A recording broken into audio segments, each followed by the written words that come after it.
What's up mga kalapatids? Welcome sa ating YouTube channel.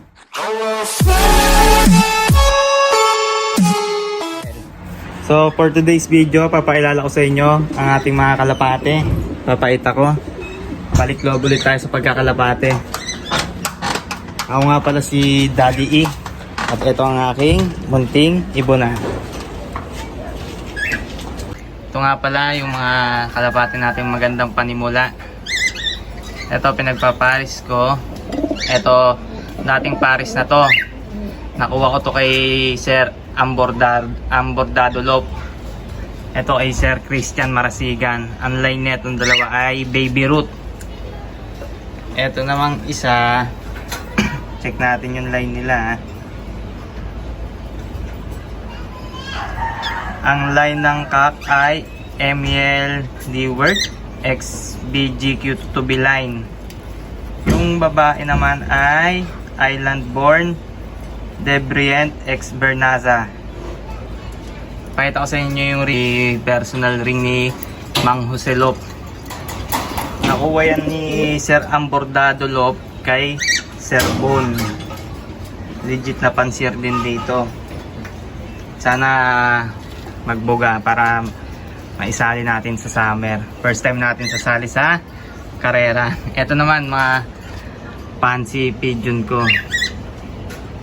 Hindi ko alam kung ano to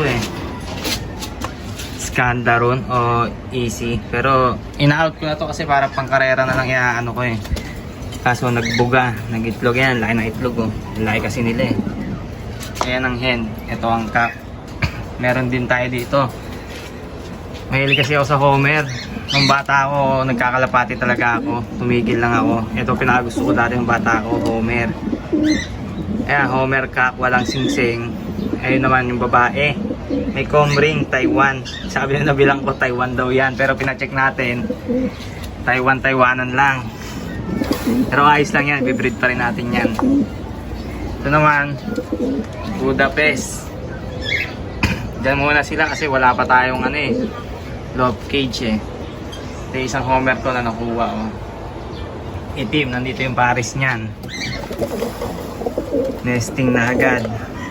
Mga wala pang 2 linggo yung mga kalapati ko Ito lang ang nauna dyan. Itong isa, yung 2 pansy, tas yung mga Homer. Ito bago lang din to. Ito, mag-iisang linggo. Ito pinaka nauna dito. Yan. Yung line. Nasaan yung isa? Nakawala yung isa natin. Meron tayo dito yung puti na may itim. Nakawala. Check lang natin baka lumabas. So, andito na tayo kalapatids. Ito yung isa. Kinabahan ako. Akala ko nakalabas. Yan, yung line. May mga sing-sing naman sila. Para pag sumali tayo ng club, ma-entry natin sa All Bird. Yung pinakagusto ko nung bata ako makasali ako sa karera.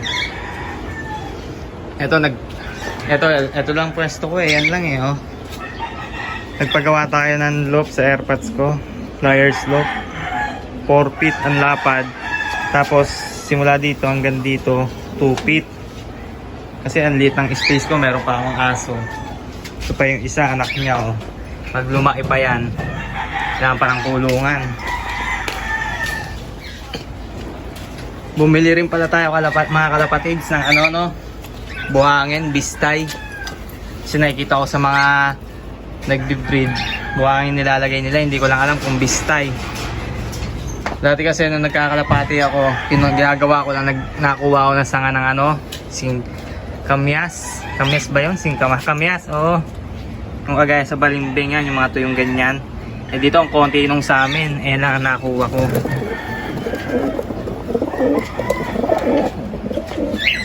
Yan ngayon, yung bistay na binili natin, basa Basa yung bistay.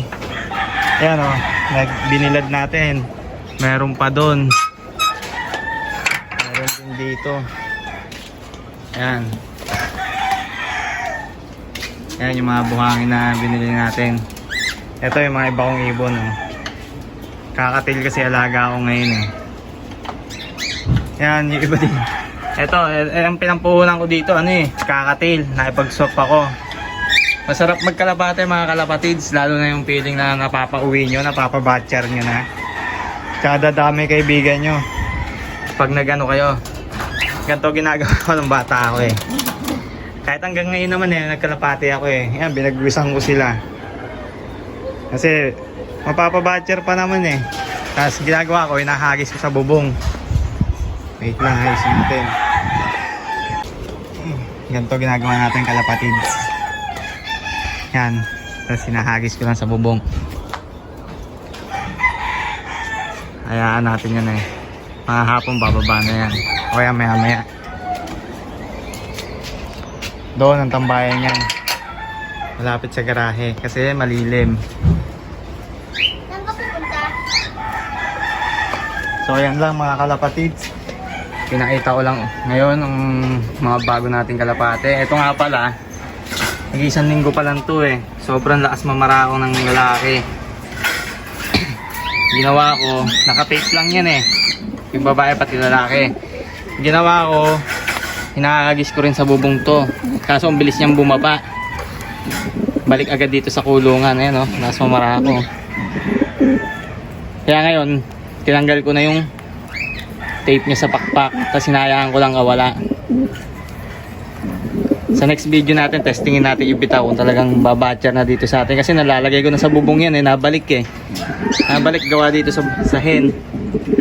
Eh yung hen, tinipan ko, nakakatakot. Baka mamaya, pag yung hen eh sumibat, panigurado, sasama na tong kak. Pares na pares eh.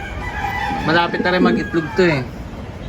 Kaya kailangan na natin matapos yung low flyers natin para kapaglagay tayo ng breeding section sa taas nun.